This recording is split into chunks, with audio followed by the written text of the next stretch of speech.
It is Wednesday, the 6th day of September 2023. Good evening and welcome to Newswatch and Hope TV, the station where you look and live.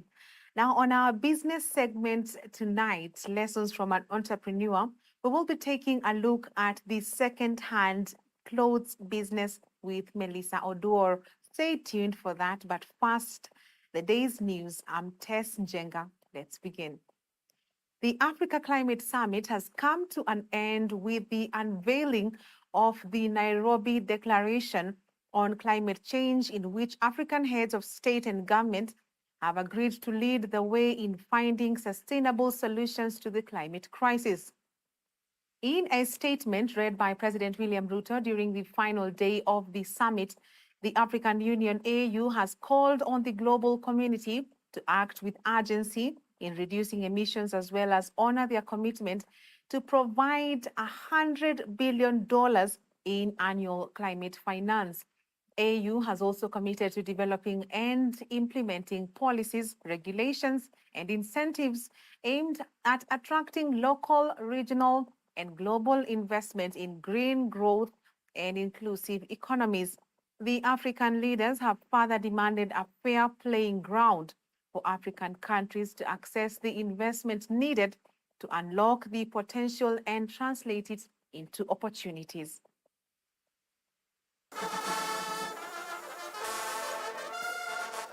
It is wonderfully appropriate that Africa is a young continent. The future does not merely belong to us.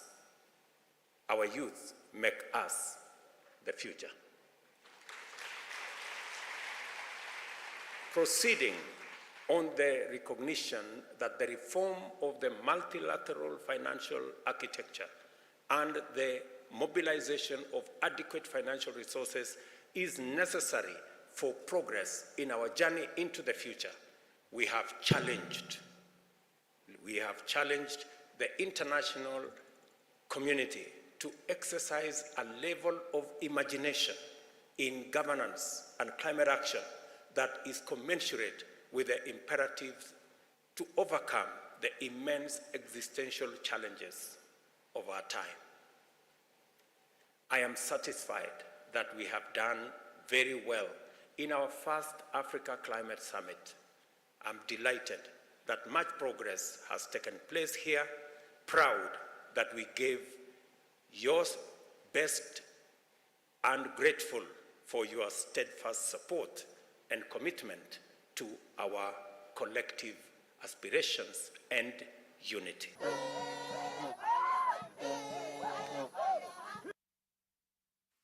Now, moving on, the ODM National Executive Council has reprimanded, fined, and removed a section of ODM party members following various conduct issues. According to ODM National Chairman John Mbadi, the resolution was arrived at during a National Executive Committee of the party held today under the leadership of party leader Raila Odinga. The members of parliament are accused of contravening the party's constitution by associating with President William Ruto's Kenya Kwanza alliance. Gloria Musimbi with more. Really? After a series of meetings held by other ODM party organs, including the Central Committee of the party, the Disciplinary Committee and the National Elections Board, the NEC, have today met to discuss various agendas, including gross misconduct, progress of the political party, among others. Really? Do you have questions on this? In a statement, the party's top organ has instructed the party to expel 5 MPs from the party register for associating with and supporting the policies of a rival political party. Yes. Honorable Elisha Odhiambo Ochieng, Game. 2, Honorable Karoli Omondi, Suba South. 3, Honorable Gideon Ochanda Obondo. 4, Honorable Tom Ojienda, Senator for Kisumu County. And 5, the Honorable Felix Odiwuor Kothe, MP for Langata, be deemed to have resigned from the party, that is ODM, and the party is hereby directed to commence the process of removing them from the register of the party. The ODM party has also fined Nairobi woman rep Esther Passaris 250,000 Kenyan shillings and is expected to issue a written apology within 7 days for going against the party position and voting for the Finance Bill 2023 that is now an act. Honorable Esther Passaris, the woman MP for Nairobi County, be reprimanded for her outright defiance of the party position on the Punitive Finance Bill 2023, and that she should issue a written apology to the party within 7 days. On top of this, Honorable Passaris is fined a sum of Kenya shillings 250,000, which should be paid within 60 days. However, the committee has also recommended the revocation of the nomination of 4 Kisumu MCAs under ODM party following gross misconduct accusations. That the report of the disciplinary committee, which has been looking into conduct of some members of the party elected and nominated on the party ticket, be adopted, but with amendments. The National Executive Committee recommended the revocation of nomination of 4 members of the County Assembly of Kisumu for gross misconduct. And the 4 members are as follows: 1, Honorable Caroline Opar; 2, Honorable Kennedy Ajwang; 3, Peter Obaso; and 4, Regina Kizito. Reporting for TV Newswatch, I'm Gloria Musimbi. Moving on, 2 social workers at Mama Lucy Kibaki Hospital have been found guilty of child trafficking and neglect of duty. Nairobi Senior Principal Magistrate Esther Kimilu ruled that the prosecution had proved beyond reasonable doubt that Fred Makala and Selina Awor neglected the 3 children who had been abandoned at the hospital and conspired to sell them. The magistrate found Makala as the architect of the scandal and was convicted on 2 counts of conspiracy to commit a felony by trafficking persons and neglect of a child, while Awor was found guilty of 1 count of child neglect following the disappearance of 3 babies at Mama Lucy Hospital between March and November 2020. He confers children or transfers children to people who are not representatives of the children's home, and therefore the whole process was by means of fraud, because accused person knew very well that in as much as these children are indicated that they are added to Imani Children's Home, they were not added there. And the court poses and asks a question. If Ross was to get 1 child, why would the first accused person in his mischievous behavior not let the 2 other children go as per the discharge? And therefore, this comes out clearly that the first accused person was, for any given amount or at any given moment, in total disregard of the vulnerability of these children, he just decided to hand them over to Ross to deal and to handle them as she would wish. And this is total abuse of the office of the social medical worker, and it was against his ethics. Accused person disposed of 1 child for 300,000 and 2 children for free, unless otherwise is established. As this year's Africa Climate Summit comes to an end, the private sector has joined in the efforts to combat climate change. The sector has issued its declaration of commitment to combating climate change, which was presented by Equity Group Managing Director and CEO Dr. James Mwangi during the closing of the summit. The private sector declaration, which seeks to achieve the shared goal of building climate action for resilience and green growth, is focused on addressing climate finance, green investments, decarbonization, green transition minerals, food and agriculture, adaptation, and resilience. The effort to address climate issues, we will start as a partner and deeply applaud the commitment of the African states to address climate action and to drive green growth and climate finance. We declare our support to the African Declaration and pledge our commitment in very specific areas, namely on climate finance. We commit to establish mechanisms that scale up green investments from the private sector. On green investment, we commit to adopt green and circular business models, designing products that are environmentally friendly and ensure integration of sustainability throughout the value chains. Now, experts and stakeholders in climate action in Kenya seek a neat framework for the implementation of financing a national locally led climate action program dubbed FLOCA in Kenya. Stakeholders from across the country convened at the national conference to provide space for the exchange of experiences, share perspectives, learning, and scale up on practical lessons and challenges faced by communities, governments, and funders in promoting locally led climate action, with a specific focus on the financing locally led climate action program in Kenya. I feel very fortunate to be here because, I'm seeing what has been possible in other counties, what steps have been taken there. And now I'm asking myself, so as a youth, how am I going to make this possible? And it all just comes down to one thing. The moment we come together, all for the same cause, and now we are saying we want climate financing, but we want climate financing, and especially the locally led financing, to go to initiatives of adaptation. Because of lack of that nutrition, because of lack of balanced diet, these girls, they don't get it the way other people, other women should have their monthly cycle. So sometimes you will see that a girl, when you talk to them, they will say, no, I've not gotten my period for a year. That means because of lack of water, because of lack of nutrition, in health-wise, they're very down. The world now is gravitating towards what we are calling locally led climate actions.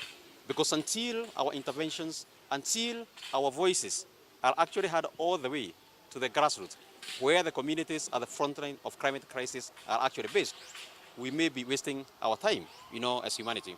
And therefore, we are gathered here to discuss especially how we can be able to finance, local level actions to be able to address the challenges of those communities at the front line of climate crisis. We understand that the government is, there are some funding for FLOCA fund, and the funds should be channeled to the common mwananchi, the grassroots organizations within the community. Let the county government work with the organizations which are there so that they will reach the common mwananchi who is in need of this. And on that note, let us take our very fast break on Newswatch tonight. We have plenty more coming up.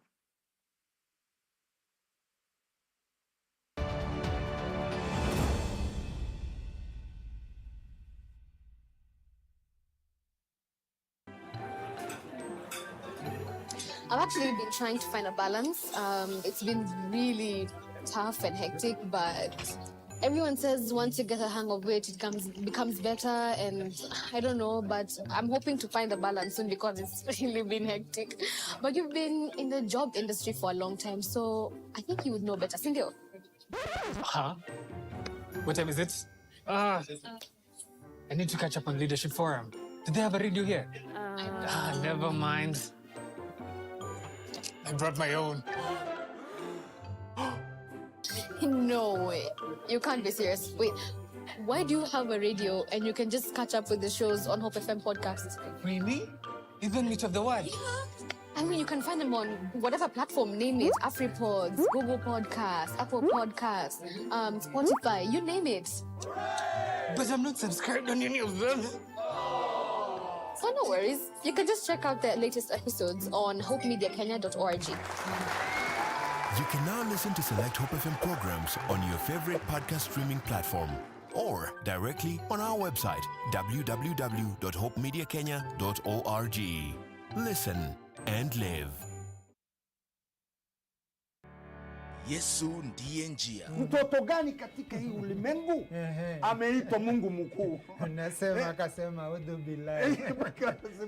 Hata leo usisema udhu billahi, tafadhali usikize. Yesu ndiye njia, uchambuzi wa masuala tata katika Biblia na vitabu vingine vya kidini. No, we don't believe that Christ was crucified. Christ was taken right to heaven by 4 angels, 4 archangels. Kama Muhammad ndiye alikuwa wa kwanza kuleta dini ya Kiislamu na alikuja after Jesus, sasa inawezekanaje Ibrahimu awe Muislamu, Musa awe Muislamu? Yesu ndiye njia, jadala wa moja kwa moja kati ya walimu wa Kikristu na dini zingine. Wanasema Mwenyezi Mungu ana mtoto. Jambo hilo wanasema mmeleta jambo ambalo linachukiza. Siri ya Mungu ambaye Mungu amejidhihirisha katika mili, hii yote ni ukafiri. Mmefanya makosa makubwa sana kusema kwamba Isa ibn Maryam ni Mungu wa pili na Allah ambaye ameumba mbingu na ardhi mkasema ni Mungu wa tatu. Yesu ndiye njia, Jumamosi kuanzia saa 1:30 jioni kwenye runinga uipendayo ya Hope TV.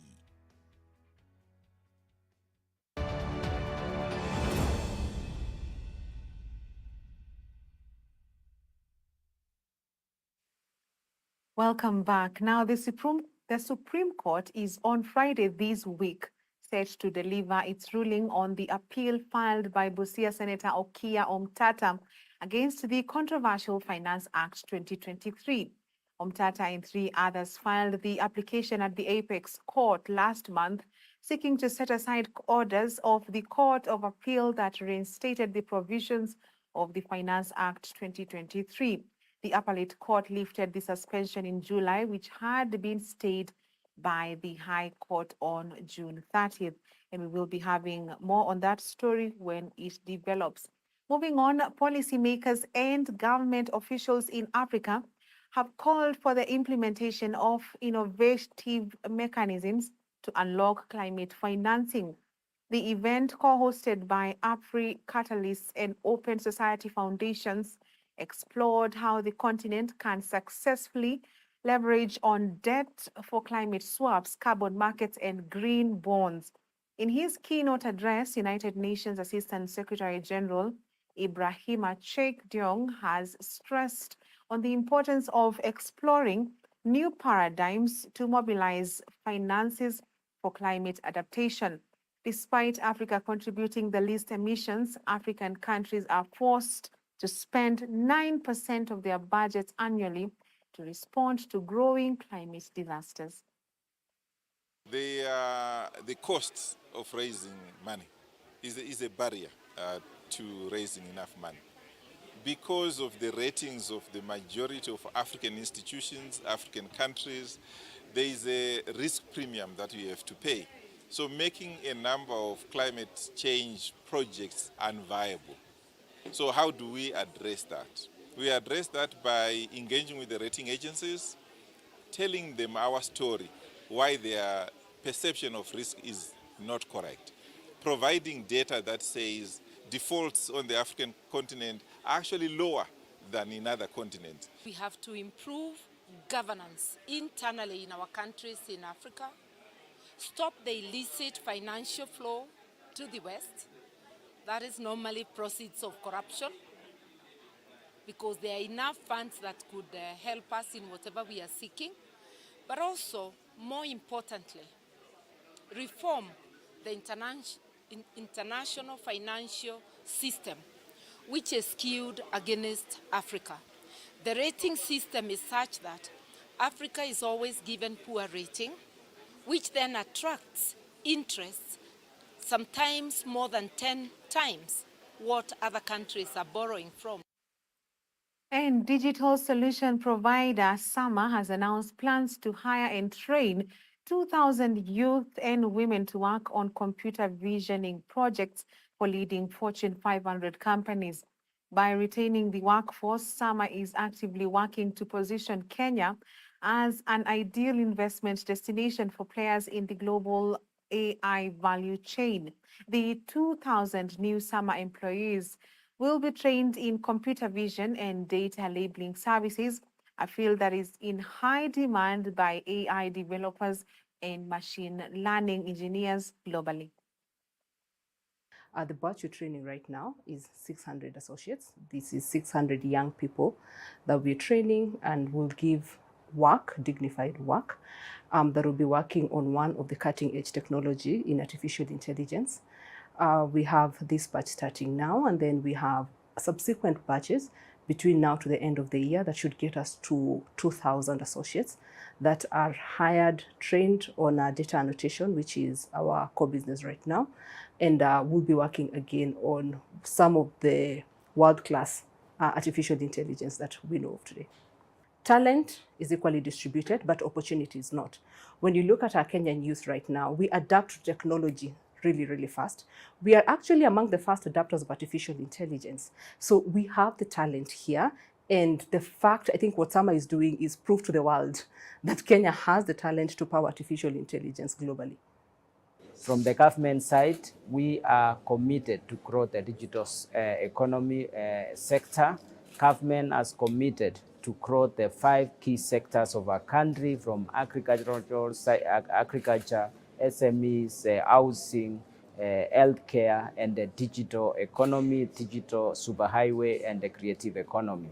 So we are very happy to see partners and stakeholders like Samasos playing their rightful role by finding opportunities across the world and bringing those opportunities here in the country. What we're looking at is not just the number of people that we've hired over the years, but we're looking at the depth of our impact. What this depth means, is that they are receiving skills that can make them successful here in summer and even after summer. And one of the things that we have done is not just look at tech jobs as an opportunity for people to receive a paycheck. We also give grant funding through our Give Work Challenge, which is a social business competition where we invite our staff and alumni to send in their social business ideas, and then they receive grant funding of between $4,000 and $10,000 to start their enterprises, where they in turn can go into their communities and also employ people. Now, across our borders, President Volodymyr Zelensky has condemned Russia for a missile attack that killed 16 people in a Ukrainian city today, warning that the death toll could rise. A market, shops, and a pharmacy are reported to have been hit. Among the 16 dead are a child with about 28 others injured. Videos circulating on social media appear to show the moment of the explosion and its graphic aftermath. The authorities in Moscow are yet to comment on the claims. An investigation into the attack has been launched by Ukraine's Prosecutor General, with which its office said was in pursuit of criminal proceedings for violation of the laws and customs of war.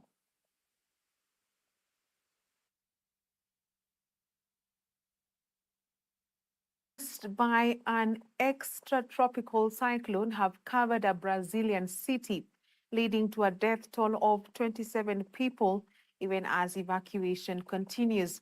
Meanwhile, flooding has led to at least 10 deaths in Bulgaria, Turkey, and Greece. Images from Bulgaria have shown fast-moving floodwaters deep enough to submerge cars.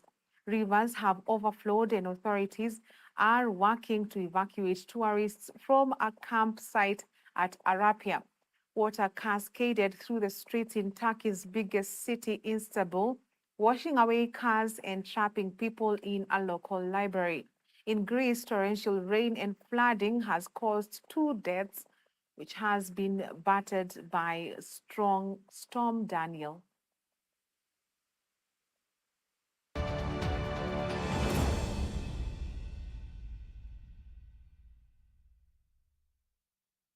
Love Nairobi Festival with evangelist Andrew Palau is coming to Nairobi. All are welcome at this free event. 3 days of great music with Don Moen, Pompi, Evelyn Wanjiru, and more of Kenya's best artists. Bring the kids to the family fun zone, see high-flying motorcycle and BMX bicycle demonstrations. Love Nairobi Festival, 15th to 17th September at the University of Nairobi Sports Grounds. Friday, 3 p.m. to 8 p.m. Saturday and Sunday, 12 p.m. to 8 p.m. More details at lovenairobifestival.org. It's free. Yesu ndiye njia. Mtoto gani katika hii ulimwengu ameitwa Mungu mkuu? Nasema akasema udhu billahi. Hata leo usisema udhu billahi, tafadhali usikize. Yesu ndiye njia. Uchambuzi wa masuala tata katika Biblia na vitabu vingine vya kidini. No, we don't believe that Christ was crucified. Christ was taken right to heaven by 4 angels, 4 archangels. Kama Muhammad ndiye alikuwa wa kwanza kuleta dini ya Kiislamu na alikuja after Jesus, sasa inawezekanaje Ibrahimu awe Muislamu, Musa awe Muislamu? Yesu ndiye njia. Jadala wa moja kwa moja kati ya walimu wa Kikristo na dini zingine. Wanasema Mwenyezi Mungu ana mtoto. Jambo hilo wanasema mmeleta jambo ambalo linachukiza. Siri ya Mungu ambaye Mungu amejidhihirisha katika mili. Hii yote ni ukafiri. Mmefanya makosa makubwa sana kusema kwamba Isa ibn Maryam ni Mungu wa pili na Allah ambaye ameumba mbingu na ardhi mkasema ni Mungu wa tatu. Yesu ndiye njia. Jumamosi kuanzia saa 1:30 jioni kwenye runinga uipendayo ya Hope TV.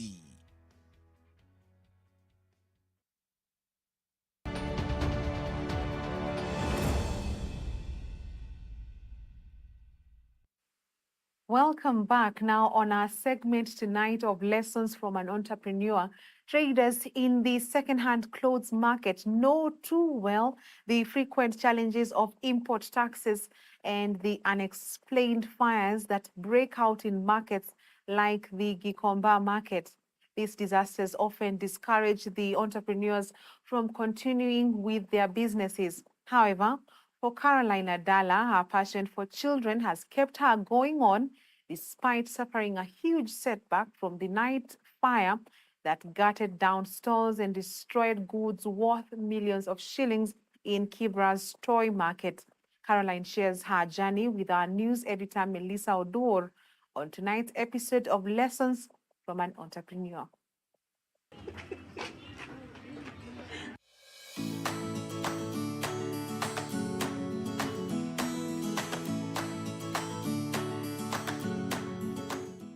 Welcome to today's episode of Lessons from an Entrepreneur. My name is Melissa Odor. Today we are at Toy Market and having a conversation with Caroline Adala. She has a stall, a beautiful one for that matter, where she has kids' clothes, specializing in kids' attire. Thank you, Carol, for having us. Most welcome. So please introduce for us this beautiful business that you have. All right. I'm located in Toy Market, which is in Kibra.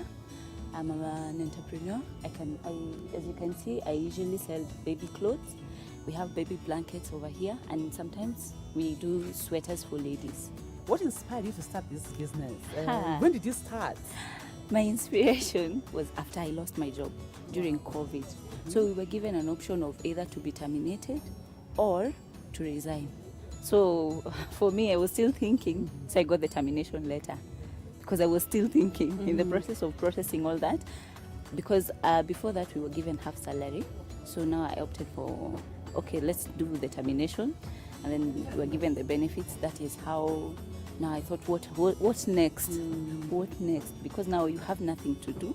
Everyone is indoors. You can't eat all the money that you've been given, the benefits. Yeah, you can imagine. So now you have to re-strategize and think of what next now.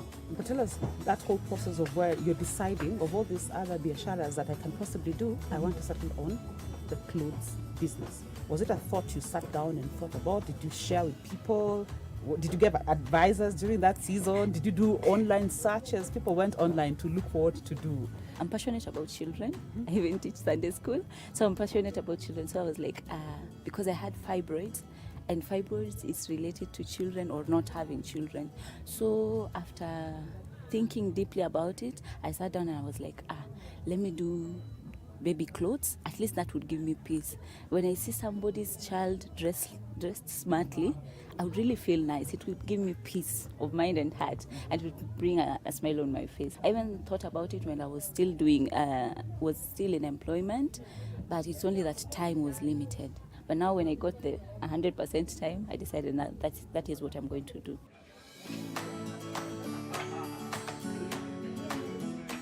Where do you source for your clothes? Tell us that whole process of getting them and until where you now are displaying them.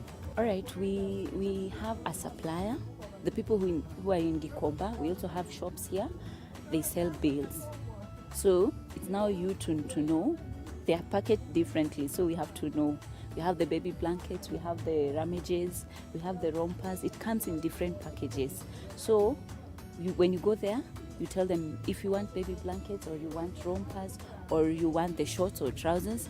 So they'll sell you in that bulk. They come in 45 kgs or 90 kgs. Okay. Yeah. So if somebody wants to go into that biashara, what would be the advice that you tell them? They are totally blank. They don't know whether to go into kids' clothes, into their beddings, into the grown-ups, the ladies, the women, the men's. What would you advise them to do? First, they actually need to know what is really pushing them, because if you just go bluntly or without an idea and what it really inspires you, then you might end up closing down the business, because it actually needs inspiration. Because there are those days that you would wake up and sell nothing, and you ask yourself tomorrow, am I still going to that business or should I just close it down? So you really need to be inspired and be passionate about what you're doing. So if you're going there, I'd advise someone that you should have someone to hold your hand, to introduce you to that business. Because you might say that today I'm going for sweaters or for ladies' sweaters, but you don't know how the packaging is and what is the name of that bale. So it might be a little bit of a challenge. And then we also have people who are just there to con. Yeah, they're just there to con, because they see you are ready to start the business. You're ready with everything. You have all the funds, but you don't know what you're going for. For me, when I started, I had to go to Gikomba, a place called Luagashosho. There's a place called Luagashosho. So you befriend them. When you go there once, twice, or thrice, you ask them, so how do they package this? How do they do this? Business people are very generous with information. Oh, wow. Yeah, so they'll give you all the details that you want. But now the next step is now upon you. So the starting up of business, a lot of people say capital is an issue. Capital. So tell us about how you went about navigated through that season of capital. I can say I was in a circle, not really a circle, but it was like a circle whereby you were saving for lifetime insurance, like a lifetime. You're saving it, saying, hii kama ni ya gown, Yeah. hii kama ni ya gari, ni ya gari. So mine was like, I was just bluntly saving. So every month I would say, like by the time it gets to June, you have at least half of your salary, what you get monthly. So that was what we were doing, and it was like a competition of ladies. So you say, if Melissa is earning 100,000, for instance, so we say by June, Melissa should be having 100K. So that is what inspired us. So by the time I got fired in July, so by the time we were being laid off, we had at least half of what you get per monthly. Yes. So that was a startup. And then we also had naweza sema tulilipwa pension. Pension mapema. Yeah, because we're being laid off. Yeah. So tulipatiwa pension mapema to go and start off. So the story of inspiration, even at this point, is a story of rebuilding. Yes. Where you had this disaster happen. Tell us a bit about that and how now you rebuild to ensure that now you're back. I mean, watching this is like a miraculous thing to happen, to actually see the store stand back to where it was. So at around midnight, my friend calls me. She's like, uko wapi? Kunachomeka. Yeah. The first thing you think is the bill that you actually opened that week. Ile mzigo nilikata hii wiki imeenda. Then after that is now when you start thinking, now what next? So when we got here, by the time I was getting to Toy Primary, my friend calls me and like, shop yako ndio imeshika sai. I tried to cry. I tried to sing. Like it was really something that could not be contained. Because you see, once it gets to one cloth and then the other one, you see the way we've actually arranged and reorganized the shop. So once it gets one, everything is now down. And it was coming like there was some sort of wind that was actually blowing it. I tried to get in here. There's one lady who actually held my hand. She was like, msichana unaenda wapi? Kumeshika moto kwote.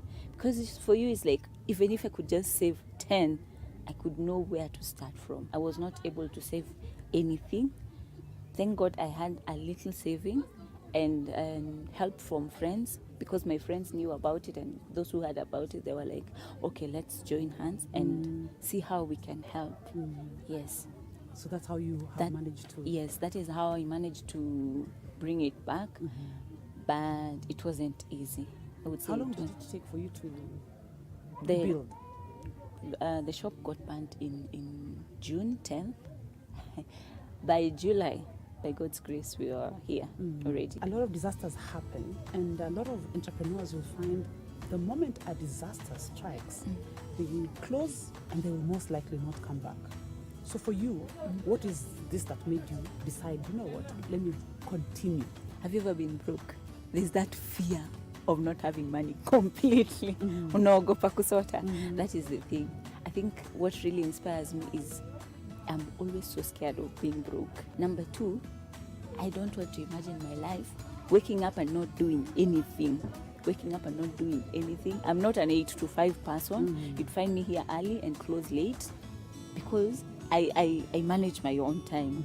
That is also another thing. So right now people are also selling online, selling through networks of friends and every kind of opportunity that they have. What are some of the opportunities that you're exploring also in terms of expanding your business far and wider than just in a store? Yeah, we have to do online business. Like you might find, today I might open because I have a lady who assists me here. Someone might be wanting jumpers and the blankets. Someone is expectant and they can't get out of their house. Maybe they are on bed rest. So they'll tell you, bring me this and this, blankets, rompers, or any other thing. So you find you carry a variety of them because you've posted on WhatsApp or any other, or someone has referred them to you. Because mostly we deal with referrals from friends or any other person. A repeat client might come here and they would say, I have brought my friend because you got me something very nice and it's of good quality. So I've brought my friend here so that she can get something from here. Do you sometimes get clients out of Nairobi who need you to put them in a bus and go? Yes. I have friends in Mombasa who refer their friends. So you might find that they would want like bulk. So you packet them together and you send them. Then you tell your friend who is in Mombasa to connect with this other person, and the other person then they're able to get all their stocks. For instance, when they get and others that they may not feed their children. Now that is the challenge that we face. So you have to ensure you know how you will get back your clothes and then you send the good quality. So the government was trying to get rid of you guys. Hey. You're trying to say, you know what, let's try and make our own cotton and make our own clothes and work on the EPZs to dress Kenyans. What is your take and what is the general feeling of that kind of a directive for people in your business? As a normal human being, that one is a blow in the face first. It's a blow in the face, but we would really plead with the government not to do that because even when they are importing, we're still paying taxes. So in either way, we are still paying taxes. When they say, we know when they say that we use EPZ clothes, then that means it's also creating employment to other people. But again, they also have to look at the people who are already in that business. So if they consider it to be 50-50, it will be a good deal for everyone because it will be a win-win for those who are not in employment and a win-win for those who are doing business. But if they decide to banish Mtumba business, it will be a win on one side, but they would have lost the people who are doing the Mtumba business.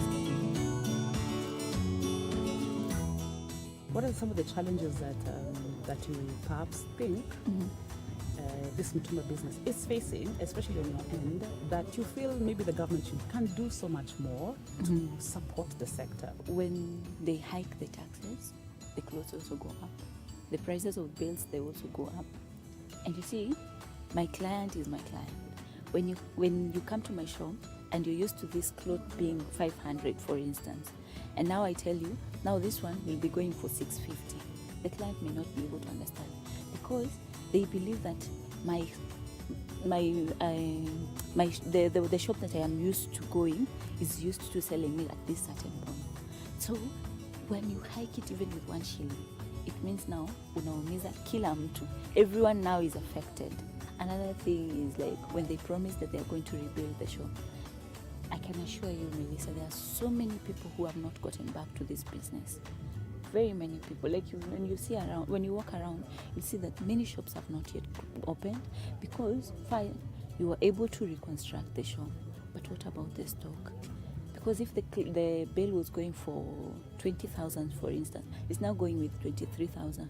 That 3,000, before you get it, it means you have to go for a lower quality, of which you will make less, and you won't save enough for the next meal or for the next bill that you're supposed to cater for. Another challenge that we are facing in business, clients may say that they are paid, especially when using these pay bills that we have nowadays, because people now are doing liquid money. No one is using the footy money. Yes.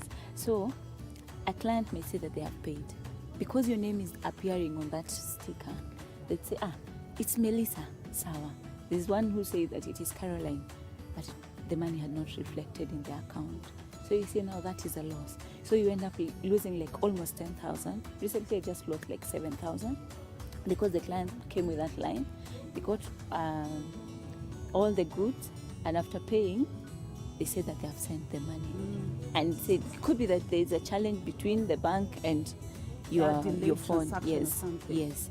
So that is also another challenge that we are facing. Do you normally feel you have support from institutions like banks and microfinance when it comes to, for example, when this setback you encountered, are you able to approach them and offer you the support? Because right now we know the government is really urging MSMEs, banks to support them. Do you and your peers feel the support? Is it reaching you people? I would say the support is there. But now there is this big thing that has been called the hiking of interest in the bank. When I go for a loan, a friend of mine was trying to apply for a loan. They applied for 100,000. It took a while. The information they came back with is that now we have hiked the rates.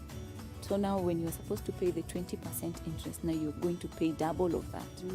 So what do? You have already processed everything. And you remember, time is passing, the clock is ticking, you don't have anything, you didn't save anything with the fire, and you need that money. So you end up getting that money at a higher price. You may not be able to make any profit from whatever you got from the bank. In as much as, yes, they are helping us and they are willing to support the Mtumba business with the loans and the bank loans. But the only challenge we are getting is that we are not making anything. We are not making anything. So for instance, if you're getting 100,000 and you're paying it as 150, Melissa, you are able only to save that 50,000, of which is not enough. It is not enough. So any parting shots? I think we wrap this conversation up here. The most important thing, put God first. That is number one key. Even when you wake up in the morning and you open the shop, you have to put God first. Number two, patience. Before your business starts paying you, you have to sweat and toil for that business. Yes. Before it starts appreciating you and giving you a pat on the back, you have to really push and work so hard. You give it like 3 or 4 months for you to feel it, and you still might not feel it, because the more you stay in that business, the more you want it to flourish. The more you see people bringing, the more you also want to bring. So it comes with a lot of demand and a lot of pressure. But patience is a virtue, and you have to have it. Thank you so much. Karibu sana. It's been wonderful having a conversation with an entrepreneur in the Mtumba sector, especially on babies' clothes and the challenges that they encounter. And we hope the government will be able to heed to their plea and some of these punitive measures that they have in place that is discouraging entrepreneurs in this sector. For Lesson is Melissa Odor.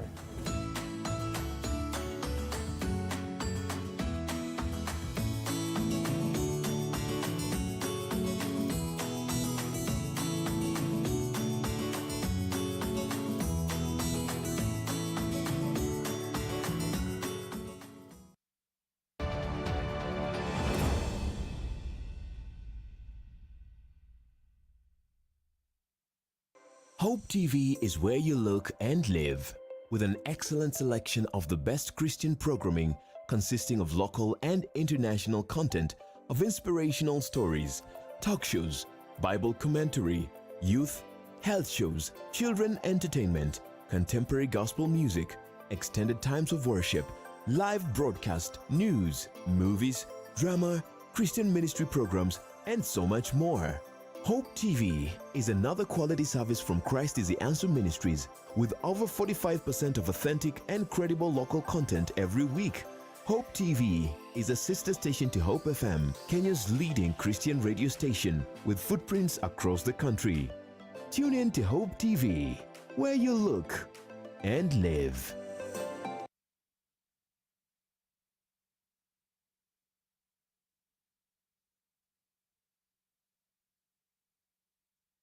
The following content is made for audiences 18 and under. Viewer discretion is advised for mature audiences. Expect the unexpected on the Stars Show here on Hope TV. It's getting bigger and better because it's all about talent. Anything goes from singing, dancing, magic, comedy, handsome ladies and beautiful men. This show is open to any performer below 18 years of age from any background with any talent. All you need is a skill and a star quality. Just remember to join us every Saturday from 8 a.m. with me, your host, Samara Musheru.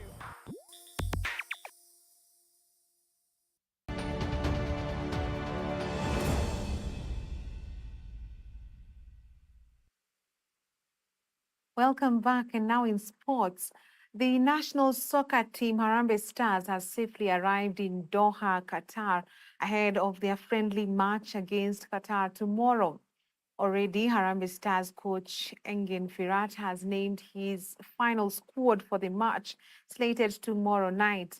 Firat has dropped 4 players from the 28-man squad that he had named. The 4 include late inclusions Austin Odhiambo of Gor Mahia and Kariobangi Sharks wonder kid Stanley Wilson. Also released are Bandari winger Abdallah Hassan, who has been key for the Stars in recent years, and seasoned defender David Cheche Ochieng of Kenya Police FC.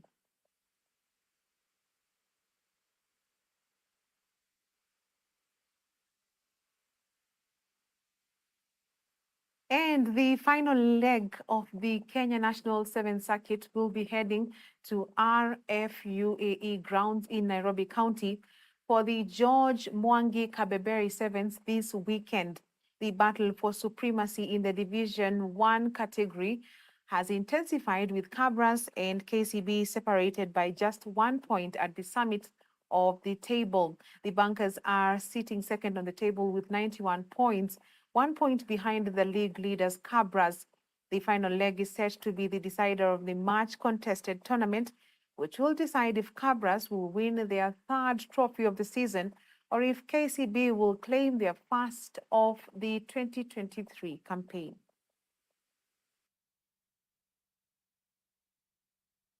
And with that, we have come to the end of Newswatch tonight. On behalf of the whole dedicated crew that has made this bulletin a success, thank you for watching. I'm Tess Njenga. Have a good night.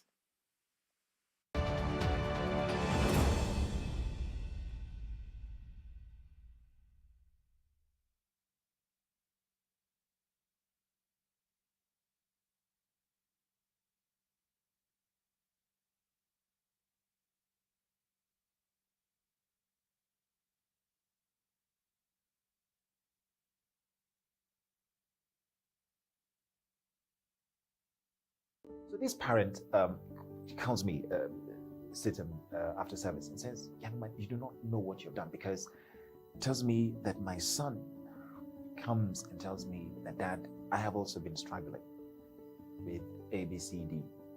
His was a mix of alcohol and pornography. And just hearing Justo on Route 104, I feel a young person like me give his testimony on how God has moved in his life. And I requested to meet the young man, and we met over coffee, became good friends. And I told him as well, listen, by me sharing does not mean, because the devil puts banana peels all over. Now, scripture tells us that, no weapon fashioned against you shall prosper. It doesn't say that weapons will not be fashioned. No, it says no weapon. It means weapons will be fashioned. And he will put traps all over. Right from your phone. You open Instagram, cha! You see an image. And all of a sudden, it plays back all those things. So that's another, because the battle is in the mind. That is why Paul says in Romans